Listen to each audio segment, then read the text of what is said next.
Good morning student. सभी बच्चे ध्यान देंगे, जैसा कि हम क्लास 9th में चैप्टर नंबर 3 पढ़ रहे हैं और इसमें अति लघु प्रश्न होने हैं। जैसे इसमें पहला क्वेश्चन लिखा है, प्रश्न नंबर 1, द्रव्यमान संरक्षण के नियम का प्रतिपादन किस वैज्ञानिक ने किया। तो हमें ध्यान देना है कि द्रव्यमान संरक्षण के नियम का प्रतिपादन किस वैज्ञानिक ने किया, वो कहाँ के रहने वाले हैं और किस सन में मतलब किया था। तो वो कहाँ के रहने वाले थे, रूस के रहने वाले थे। कहाँ के रहने वाले थे, रूस के रहने वाले थे। और उनका नाम क्या था, लोमोनोसोव।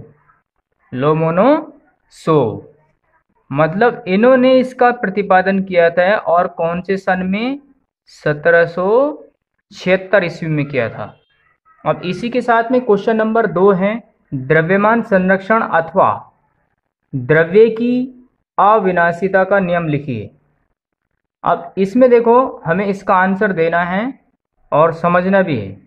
किसी भी रासायनिक अभिक्रिया में परिवर्तन के उपरांत, यानी कोई रासायनिक अभिक्रिया है उसमें जब परिवर्तन होगा, यानी वो कम होना, अधिक होना, यानी कुछ ना कुछ इसमें चेंज हो जाना, परिवर्तन के उपरांत यानी जब उसमें परिवर्तन होगा, परिवर्तन के बाद भी द्रव्य का कुल आयतन उतना ही रहता है। मतलब कहने का ये है कि रासायनिक अभिक्रिया में परिवर्तन के पश्चात उसका आयतन उतना ही होता है, न कि घटता बढ़ता नहीं।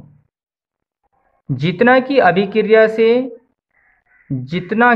अभिक्रिया से पूर्व अर्थात रासायनिक अभिक्रियाओं में पदार्थों का कुल द्रव्यमान अपरिवर्तित रहता है। तो कहने का मतलब यह है कि इसमें रासायनिक अभिक्रिया में पदार्थों का जो कुल द्रव्यमान वो क्या रहेगा, अपरिवर्तित रहेगा। मतलब उसमें कोई भी परिवर्तन नहीं होगा।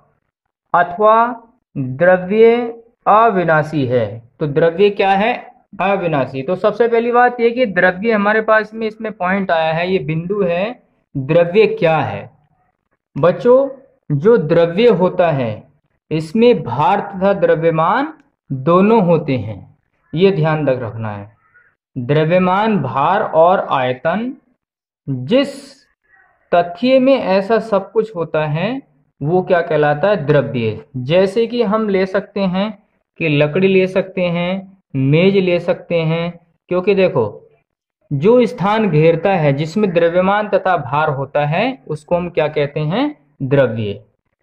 द्रव्य को न तो उत्पन्न किया जा सकता है और न ही नष्ट किया जा सकता है। तो ध्यान रखना है कि द्रव्य को, भाई कोई ठोस है उसको हम कैसे नष्ट कर देंगे, कैसे उत्पन्न कर सकते हैं। भाई ठोस तो ठोस ही है, उसमें द्रव्यमान भार है वो तो रहेगा ही। ऐसा थोड़ी ना है कि वो कम कर दिया जाए, कहीं इधर उधर फेंक दिया जाए तो उसको कम नहीं होगा। तो द्रव्य को न तो उत्पन्न किया जा सकता है और न ही नष्ट किया जा सकता है। अब क्वेश्चन नंबर 3 है, 3 में सापेक्षता के सिद्धांत का प्रतिपादन किस वैज्ञानिक ने किया। तो उस वैज्ञानिक का क्या नाम है, यानी कहने का मतलब सापेक्षता का जो सिद्धांत दिया था वो किस वैज्ञानिक ने दिया था, एल्बर्ट आइंस्टीन ने। ये याद रखना है और कॉपी में नोट करना है। क्वेश्चन नंबर 4 है, किस समीकरण के अनुसार द्रव्य को ऊर्जा में तथा ऊर्जा को द्रव्य में बदला जा सकता है।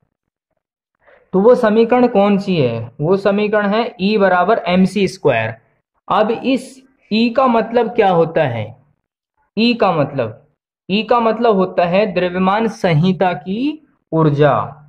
M का मतलब होता है यानी द्रव्यमान। तो कहने का मतलब यह है कि पदार्थ का द्रव्यमान M है और C इसमें क्या होता है, प्रकाश का वेग। तो इस प्रकार से एल्बर्ट, यानी कहने का मतलब ये है कि ये जो हमारे पास में एल्बर्ट आइंस्टीन ये वैज्ञानिक हैं, तो इन्होंने ही इसका प्रतिपादन किया था, है ना।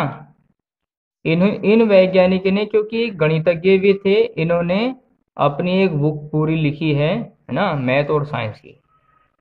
यहाँ पे क्वेश्चन नंबर 5 है, डाल्टन के परमाणु सिद्धांत का कौन सा अभिग्रहित द्रव्यमान संरक्षण के नियम का परिणाम है? तो हमें इसका आंसर देना है। इसका आंसर है परमाणु अविभाज्य सूक्ष्मतम कण है। यानी अविभाज्य सूक्ष्मतम होता है सबसे छोटे से छोटा कण, जो रासायनिक अभिक्रिया में न तो सृजित होते हैं और न ही उनका विनाश होता है। तो कहने का मतलब वो सृजित भी नहीं होते और उनका विनाश भी नहीं हो सकता, यानी उनका विनाश भी नहीं हो सकता। तो कहने का मतलब ये है कि विनाश मीन्स मतलब नष्ट होना। डाल्टन के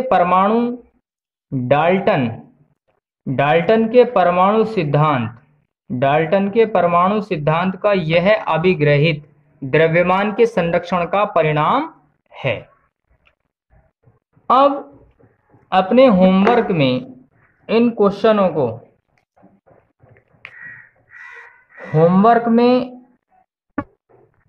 इनको क्या करना है? याद करना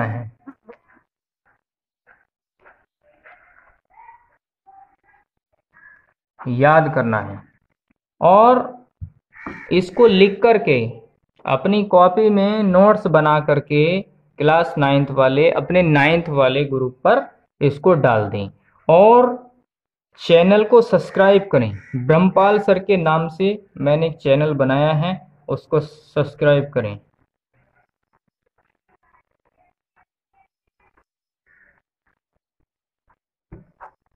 ब्रह्मपाल सर, ये YouTube पर जाकर के लिखने के पश्चात इसको सर्च करना, वहाँ एक मेरी प्लेलिस्ट है, उसमें देख करके आप सभी भैया बहन इसको कंप्लीट कर सकते हैं। और होमवर्क में इसको याद करना है।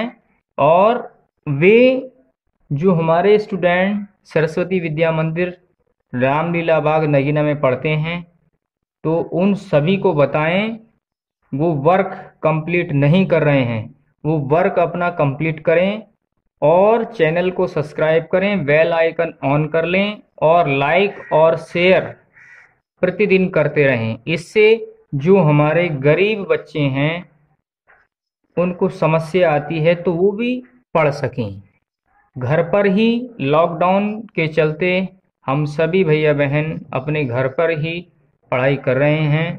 और मेरे एक मित्र हैं राहुल सर, मैं उनके विद्यालय में ये वीडियो बना रहा हूँ, क्योंकि वो भी वीडियो बनाते हैं, तो वो मेरे ऐसे खास मित्र हैं, उनकी सहायता से मैं ये सब वीडियो बना रहा हूँ।